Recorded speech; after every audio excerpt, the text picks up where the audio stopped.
Hey guys, Barretus here and welcome back to Forever Stranded. So in the last video we got the Void resource miner up and running, and since then I've had a few headset troubles and a bit of downtime while I've been waiting for my replacement headset to arrive. But now that I've got it, I guess we'll probably have to start off today by just going through all the stuff that I've done since the last recording. So to start us off, I've added more blocks to the capacitor, so we're up to over a billion RF now for our battery. I've set this guy up, so this is a set of ME storage monitors, and they're set up to track all of the blocks that it looks like we're going to need to do for collector. So dirt in the middle, diamond, lapis, gold, iron, etc., and then nether stars in the top. So that's what we're currently looking at. I also had some issues with the... so we'll be using a quantum storage thing from the quantum storage mod. Quantum storage unit. And it turned out that quantum storage unit doesn't interact well with applied energistics. So I tried putting a storage bus on it and it seemed to only register like 600 blocks and had some weird like glitch effect on it. It was very strange. So what I decided to do instead, which I'll probably end up doing for the rest of those items as well, is I built a 1024K storage cell from Extra Cells 2. So I believe this will be able to hold a million items. And I've set it up. Let's see if I take it out. I should be able to put it in here. Set it up in the cell workbench to only allow dirt. So this storage cell should hold our million dirt, I think.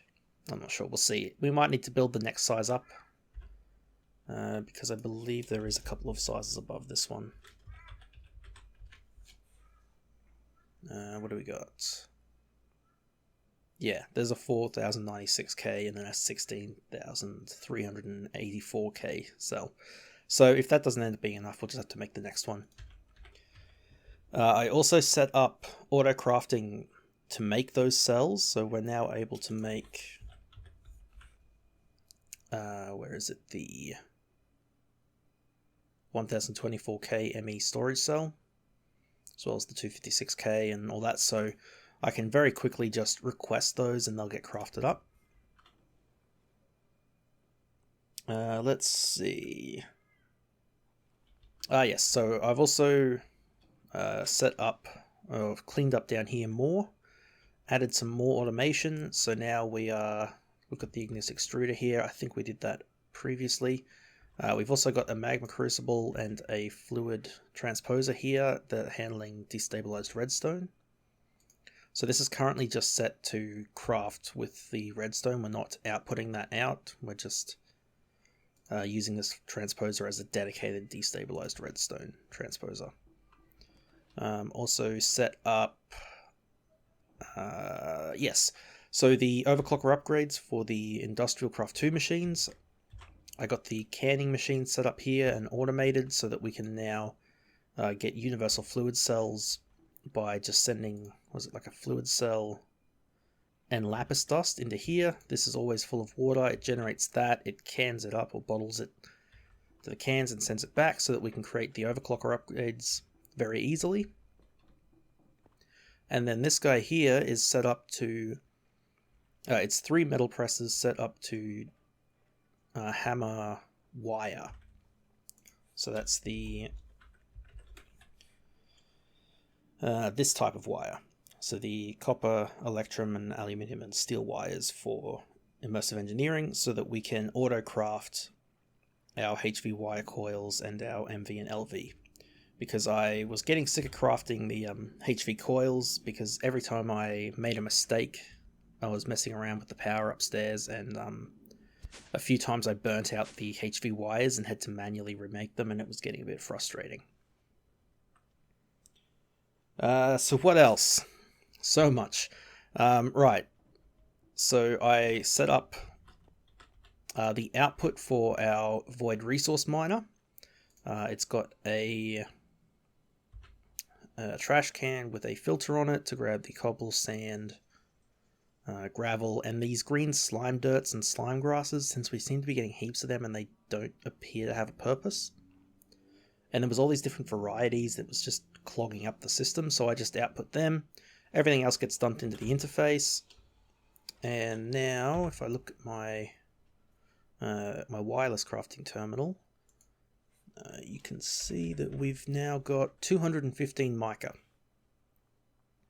So we're in a good position to actually finish off upgrading these guys both to tier 4. And I guess in preparation for that, I've set up these Tinker's Smelteries. So 6 of them all set up. They're just single column stacks. They've got a glass block here so we can see the contents of them. Seed tanks and smeltery drains. So originally I was going to try and cast all of the ores coming out of here into ingots, but I'm thinking instead that we might store them as liquid metal and then sort of cast them on demand. That way we'll have a bit more of a buffer than just these smelteries for the items as they're coming in. So the plan currently is to do them in sets of 2 like this. So this way, like iron and lead, cobalt and nickel, ardite and zinc. I believe none of these can alloy together, so we don't have to worry about that, and they'll all just, as soon as they melt down, we'll pull them out immediately and put them into the AE network, into the fluid storage. So that's come along pretty well. What else? Yes, so I have set up the advanced rocketry lab to all be automated now. So it's got ME interfaces to craft with the lathe, an export bus, and then over here, rolling machines set to do plates and to do these sheets, which seem to be the next stage of the rolling machine for advanced rocketry specifically. So it just takes a plate and makes a sheet. I think I've moved this around a bit too. This wasn't previously set up like this. This chest has got an interface on the bottom, I believe. Oh no, the interface is behind it here, yeah. So it's set up to input items and it just dumps them into either one of the arc furnaces and we'll cook them up.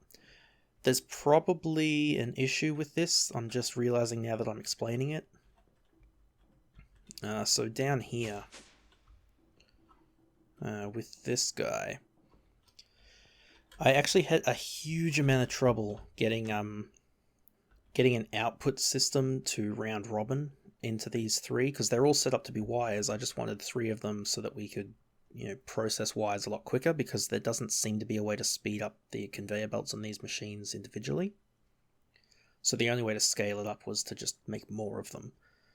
But I ended up doing it by placing a counting item filter. And what this apparently will do is, if you can put a number of items into here for each stack. So because I have a single copper, this thing will, these have counting item stacks, and the output on the bottom of this chest is set to round robin. I can probably show you here. So if this guy was set to extract, you see you have this round robin disabled. I've enabled that on this guy. And that way he'll output 1 to here because of the item filter, and then 1 to here and 1 to here. So it does a proper round robin. I found previously, I think even with round robin enabled, it would dump a stack into each one, which is not what we wanted, because it dumps the items loose and they just sort of sit there until they get sort of added to the... I guess I can show you actually. So let's just get some steel, aluminium actually. Why not? A little bit of aluminium.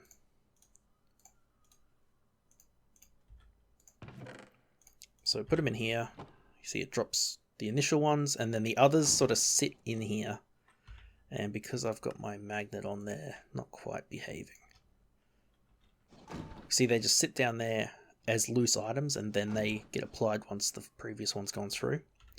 So it's not great, but we've had to do similar things with the formation planes for the other crafting, so I figured I'll just surround it with glass and we'll call it a day. But yeah, that's set up. I'm planning to do more of these presses for gears. So if we look at gear, metal press mold gear. So what we can actually do is use this to make the gears for advanced rocketry, and it's actually slightly cheaper. So it's four ingots to make a gear in the press, or it is an ingot, 2 plates, and 4 rods.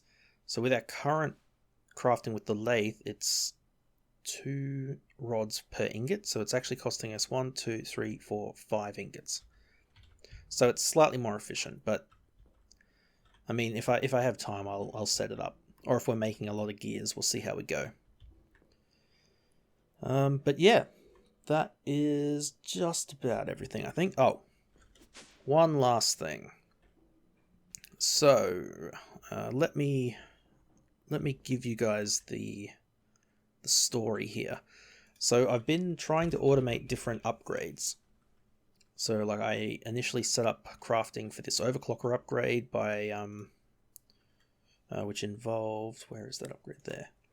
Having to get these coolant cells, which you get by using IC2 coolant in universal fluid cells, which was a whole thing, and that's why we have that coolant system now down there. But I also wanted to do, let's see, these guys. So we already had the hardened kit for thermal expansion. Reinforced kit we could do once we set up the Empowerer automation. And then for the Signalum kit, we needed Cryothium dust, which requires Blizz powder, which we can only get from a Blizz rod or by fluid transposing destabilized redstone onto a snowball. Which is why we have that fluid transposer destabilized redstone system downstairs now. The issue, though, is that we have no way to get snowballs outside of these ice cubes, which we can't automate properly because we can't tell a tree farm to wait until leaves have been infested, and we can't really automate the infesting of the leaves either.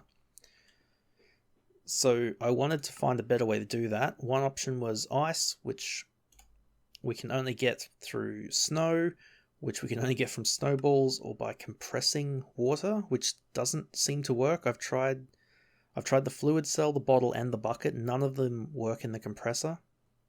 I'm not sure why that is. It might be specifically disabled. Possibly just to make this recipe much more difficult. So my next thought was, well, we'll get a mob prism, one of these mob prisms that we've made for Woot, and we'll capture a snowman, a snow golem. So I tried that. I couldn't get the mob prism to capture, so I gave up on that and instead tried. I decided to try something with the Ender IO powered spawners. So using an Ender IO powered spawner, you combine the spawner with a broken the powered spawner with a broken spawner on the anvil, and it creates a spawner of that type of mob. The issue was we don't have a spawner for snow golems, so I had to use Actually Additions. Actually Additions has this spawner changer, which will, let's have a look at the book. It manipulates the mob's spawner spawns. You basically build this charger, you whack a mob with it, and it binds that mob to the spawner changer, and then you use the spawner changer on an active spawner, and it turns it into a spawner of that mob. So I built one of these, made a snow golem, and whacked it with it, and it managed to save the golem to the spawner. I then had to jump to the ruined city and find an active spawner, because it wouldn't work on the broken spawner we've already picked up. So found one of them, hit it with that, broke that spawner, brought it home, and then combined that broken snow golem spawner with a Ender IO spawner, and actually got the system to work. So if we come over here, I got rid of the hemp farm because we weren't using the hemp anyway. We're pretty much past the need for better with mod stuff, so I'm not even going to worry about it. I think some of the stuff in Lost Souls uses better with mods, so we'll get to play with it then. But yeah, you can see in there it's very dark. Oh, actually night vision does work in there, good. So there's a spawner in there. This is dark glass, so it's blocking light from going in. Not that it matters, I think, for this powered spawner. It doesn't seem to care about light levels, it just spawns mobs. I've run the ME system down. I've hooked up a advanced item collector up to an interface, and I've also hooked up this level emitter, which is set to emit if we have less than 512 snowballs. It'll emit to this redstone conduit, which is hooked up to the spawner and connects up to here. So this is an override switch for turning the spawner on, and we also have automation. If we run low on snowballs, it'll turn this on.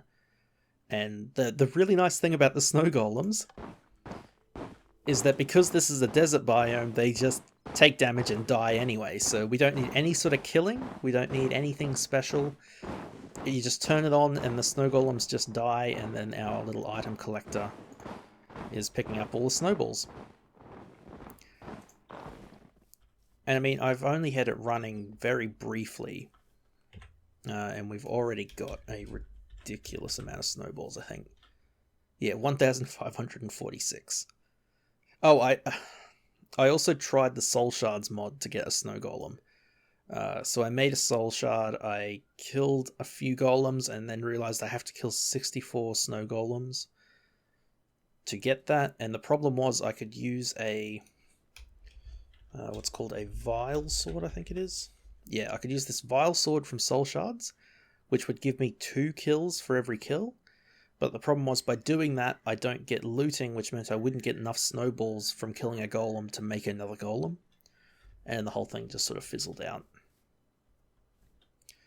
But yeah, I think that's everything I've been doing. So I've also changed a bunch of these farms over to just be wheat now, since we don't need any of the other crops. I initially had some wheat up here as well, until I remembered that it dies because it's exposed to the air. There's no heaters. So now it's all just red orchid.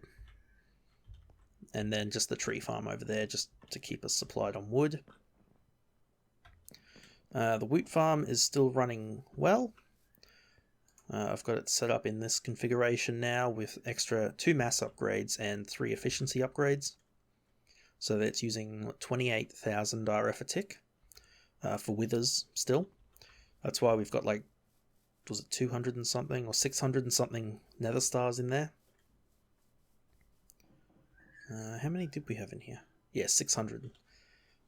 So what I've found messing around with the wheat farm is that it doesn't, if you don't supply it enough power, it doesn't work. So I initially thought maybe it sort of ticks up. You know, it consumes power until it reaches the point that it does a spawn, and if you can't supply enough power per tick, it just sort of takes longer. You know, this costs, what's that, 1 million? Yeah, 1,130,000 RF at 28,000 RF a tick. So I thought if you didn't supply more than 28,000, it would just tick up slower, but it actually just doesn't work. So you have to supply it at least 28,261 RF for it to even try and work. So I sort of messed with that. I burnt out these wires a couple of times trying to figure it out, and then finally got it working and sort of figured out the trick to it. And yeah, it's all looking pretty good now. So that was quite a bit of time. I didn't... Yeah, it took me a little while to find a new headset because I've been using that old one for many years. I ended up getting So the old headset was a G930. I ended up getting the Logitech G231, I think it is, which looks almost the same. It's like a wired headset that has only stereo. It doesn't have the surround sound, which I didn't use in the 930s anyway. So it seems to just be a cheaper wired version of the same headset that does only what I need, which is good. But yeah, that is pretty much where we're at. So that looks like... Man, there's a lot of talking. So alright, now that we are up to date, I'm probably going to end this one here. And when we come back for the next video, we will work on... probably get the resource miners done and the ore miner. Since that's where we were up to last time, I think we'll just come back and finish those off. This is already hooked up, so it's all just going to work. And we can get this one built and then start connecting up all of this stuff as well. But yeah. Alright guys, that'll do for today. And I will see you in the next one.